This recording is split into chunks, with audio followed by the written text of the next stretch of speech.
So I've got the Soundcore Liberty 5 earbuds, and let me show you how to factory reset these earbuds, or how to hard reset. So this is very simple.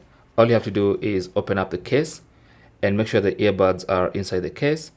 And then you want to press and hold this button here for about 10 to 15 seconds. All right. Now the best way to know that it's worked is to open up the Bluetooth settings. You can see our Liberty 5s are connected here. So if they get unpaired, then you'll know that the hard reset was successful. So let's press and hold this button. So I'm gonna press and hold starting now. So just keep holding, keep holding, keep holding, and you can see they are now unpaired. You saw them disappear from my list of Bluetooth devices.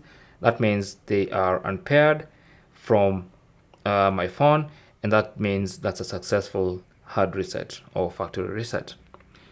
Thanks for watching. Don't forget to like and subscribe, and good luck.